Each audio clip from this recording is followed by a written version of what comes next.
Hi, I'm Charlie, the chaplain from Harbor Light Hospice, and this is another celebration of being alive online. I'm so excited to share these next few minutes with you and to celebrate the gift of being alive. And today I want to talk about how some of the things that happen in our lives that we think are bad turn out to be good. Let's get started.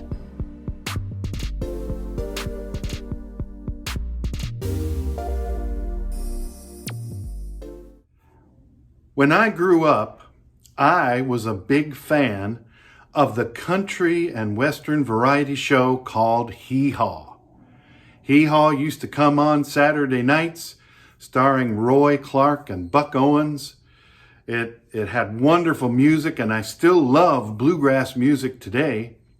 But it also had some of the most cornball humor ever to appear on TV. One of my favorite bits was called Archie's Barbershop. Archie Campbell played a barber, and Roy Clark would come into the barbershop and sit into the barber's chair to get a haircut. And they would do this bit called, "Oh, that's good, oh, that's bad." And it would go something like this. Roy would sit down in the chair and say, "Well, Archie, did you have a good weekend?" And Archie would say, "Well, as a matter of fact, I went skydiving this weekend." Roy would say, "Oh, that's good." Archie would say, "No, that's bad. Because when I jumped out of that airplane, I discovered I didn't have my parachute on." Roy'd say, "Oh, that's bad." Archie'd say, "No, that's good. Because when I looked down, there was a big Indiana haystack for me to land in." And Roy would say, "Oh, that's good." And Archie'd say, "No, that's bad. Because as I got closer, I saw that there was a big Indiana pitchfork in that Indiana haystack." "Oh, that's bad." "No, that's good, because I missed the pitchfork." "Oh, that's good." "No, that's bad, because I missed the haystack too." And it would go on and on like that. "Oh, that's good. Oh, that's bad." And you could never really answer the question, "Archie, did you have a good weekend?" until you got to the end of the story. That's often the way life works. Something happens to us and we say, "Oh, that's bad." But then something else happens and we look back and we realize, "No, that's good." I had a friend who lost a job he worked at for 20 years and he thought, "Oh, that's bad." But then 3 weeks later, he got the job of his dreams at a higher salary and greater benefits. He wouldn't have even been looking had he not lost his job. So then he looked back and said, "Oh, that was good." And there's a great biblical justification for thinking this way. A lot of people's favorite scripture is Romans 8:28 that says, "All things work together for the good of those who love God." It doesn't say that everything is good. It says that all things work together for the good. So that when something happens, your first thought might be, "Oh, that's bad." But just wait a minute.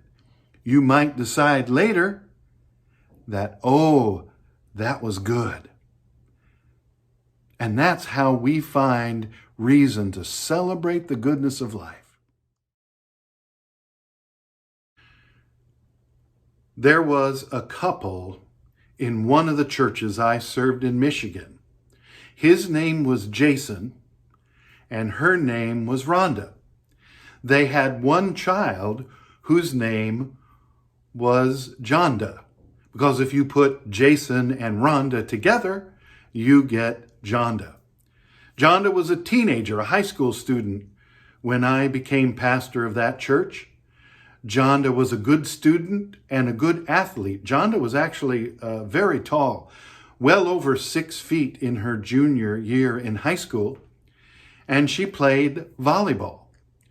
Well, one evening after volleyball practice, Jonda started complaining of a very severe headache. It really hurt, she said. In fact, it was a pounding, splitting headache. She went to bed, she took some medication, went to bed, and next morning it was better. And then during the day, it just seemed to go away. The following week, Jonda had another headache, just like the first one, even more severe. It really hurt. She couldn't sleep and she just cried because of the pain. Then the next day it went away, but then later on the same week, she got a second headache. She started having these awful, severe, splitting headaches 2 to 3 times a week. And after a while, Jason and Rhonda decided they needed to take Jonda in so that the doctors could find out what was wrong and why these headaches were occurring. Well, the doctors did all kinds of tests. They did blood tests and they did heart tests.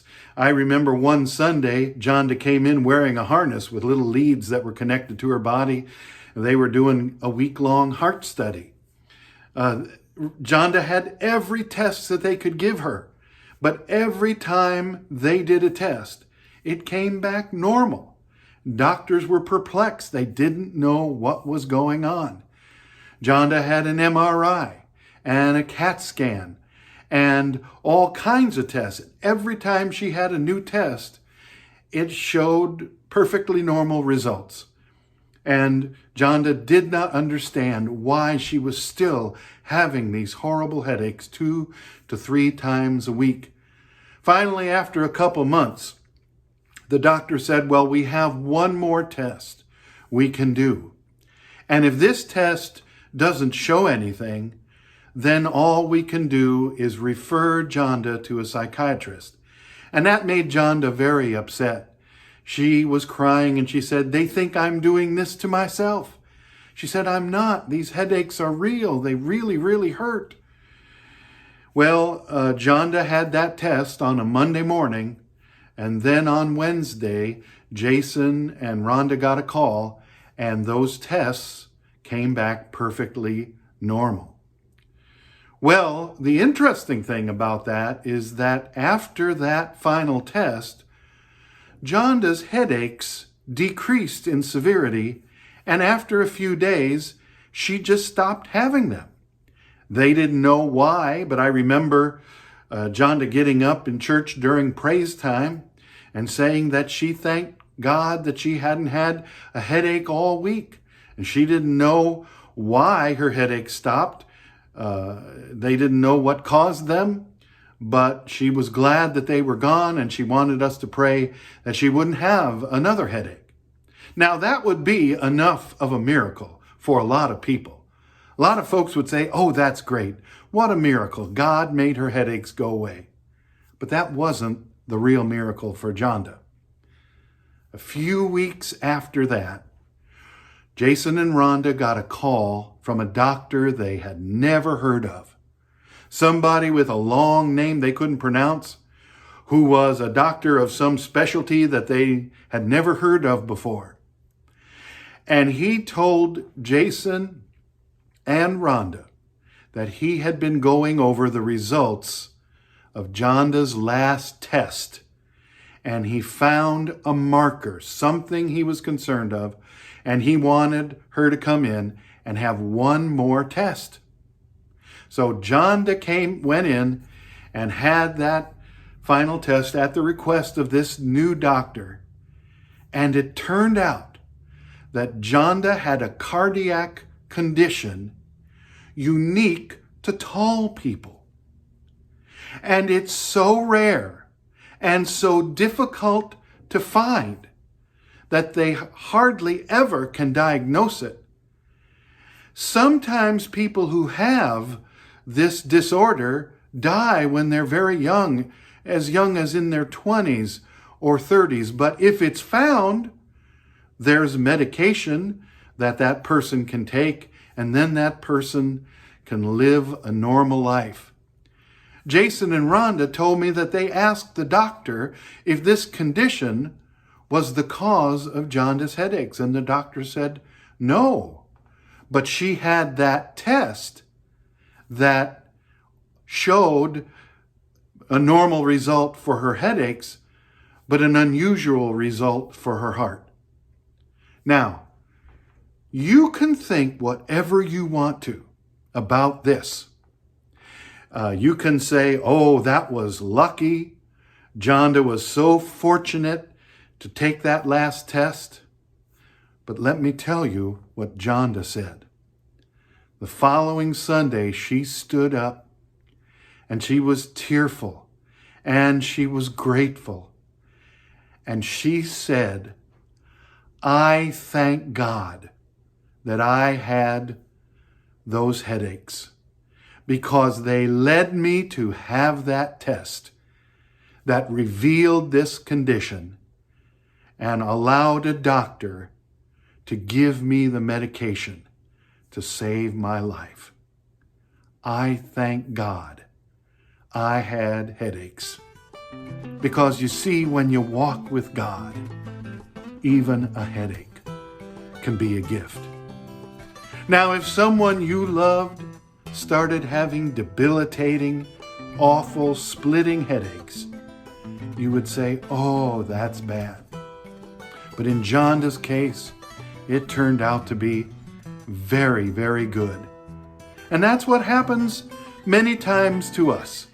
A relationship that we have loved comes to an end, and we grieve and we look at that and say, oh, that's bad. But then, maybe a year down the road, when you meet the love of your life, your soulmate, you might look back and say, no, that was good.